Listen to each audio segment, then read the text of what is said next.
ಮೊದಲನೇದಾಗಿ ಈ ಒಂದು ಬಾಳೆದಿಂಡನ್ನು ಉಪ್ಪು ಹಾಗೆ ಮೊಸರು ಕಲ್ತಿರೋ ನೀರೊಳಗೆ ಹಾಕೊಂಡು ಇಟ್ಕೊಳ್ಬೇಕು. ಹೀಗೆ ಮಾಡೋದ್ರಿಂದ ಬಾಳೆದಿಂಡು ಆದಷ್ಟು ಕಪ್ಪಾಗೋದಿಲ್ಲ, ಹಾಗೆ ಫ್ರೆಶ್ ಆಗಿ ಹೀಗೆ ಇರುತ್ತೆ.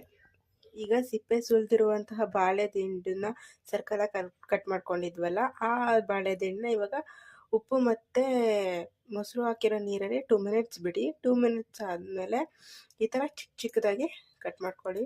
ಬಾಳೆದಿಂಡಿನ ಪಲ್ಯಕ್ಕೆ ಬೇಕಾಗಿರುವ ಸಾಮಗ್ರಿ: 1 ಕಪ್ ಟೊಮೊಟೊ, ಕಪ್ಪಷ್ಟು ತೆಂಗಿನಕಾಯಿ, 1 ಕಪ್ಪಷ್ಟು ಈರುಳ್ಳಿ, ಕರಿಬೇವು, ಸ್ವಲ್ಪ ಕೊತ್ತಂಬರಿ ಸೊಪ್ಪು, ತೆಂಗಿನಕಾಯಿ, ಸ್ವಲ್ಪ ಟೊಮೊಟೊ,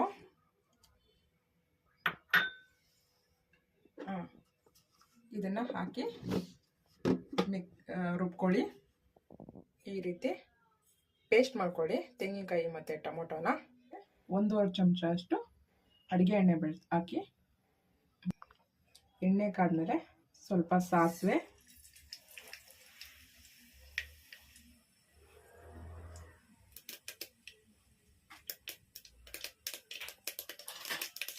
ಚಟಪಟ ಆದಮೇಲೆ ಸ್ವಲ್ಪ ಕರಿಬೇವು,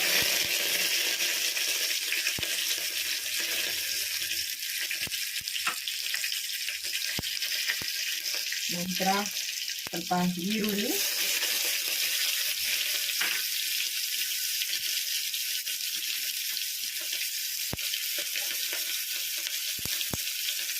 ಸ್ವಲ್ಪ ಉಪ್ಪು ಹಾಕಿ. ಆಗ ಈರುಳ್ಳಿ ಬೇಗ ಫ್ರೈ ಆಗುತ್ತೆ, ಕೆಂಪನೆ ಬಣ್ಣಕ್ಕೆ ತಿರುಗುತ್ತೆ.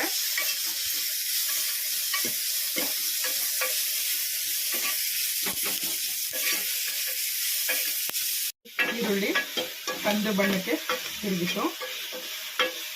ಈಗ ಸ್ವಲ್ಪ ಟೊಮೊಟೊನ ಹಾಕ್ಕೊಳ್ಳಿ. ಟೊಮೊಟೊ ಹಾಕೊಂಡು ಸ್ವಲ್ಪ ಫ್ರೈ ಮಾಡಿ.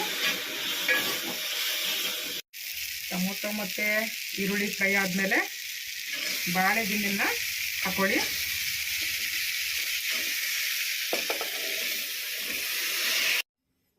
ಬಾಳೆದಿಂಡ ಹಾಕೊಂಡ್ಮೇಲೆ ರುಬ್ಬಿಟ್ಟಿರೋ ಟೊಮೊಟೊ ಮತ್ತು ತೆಂಗಿನ ತುರಿನ ಹಾಕ್ಕೊಳ್ಳಿ, ತೆಂಗಿನಕಾಯಿ ಪೇಸ್ಟ್ನ ಹಾಕ್ಕೊಳ್ಳಿ.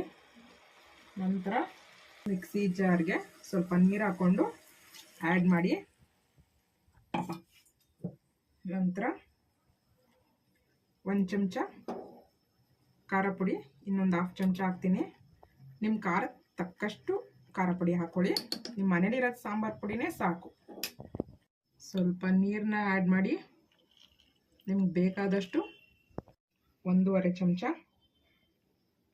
ಉಪ್ಪನ್ನ ಹಾಕಿ, ಕೊತ್ತಂಬರಿ ಸೊಪ್ಪನ್ನ ಹಾಕ್ಕೊಳ್ಳಿ. ನಂತರ ಕುಕ್ಕರ್ ಮುಚ್ಚಳನ ಮುಚ್ಚಿ ವೆಯ್ಟ್ ಹಾಕಿ 2 ವಿಸಲ್ ಕೂಗಿಸಿ. ವಾವ್, ಎಷ್ಟು ಸೂಪರಾಗಿ ಬಂದಿದೆ. ಬಾಳೆದಿಂಡಿನ ಪಲ್ಯ ಚಪಾತಿ ಅಥವಾ ದೋಸೆ ಜೊತೆ ತಿನ್ನಿ, ಸೂಪರಾಗಿ ಬಂದಿದೆ. ನಮ್ಮ ಚಾನಲ್ನ ಸಬ್ಸ್ಕ್ರೈಬ್ ಮಾಡಿ.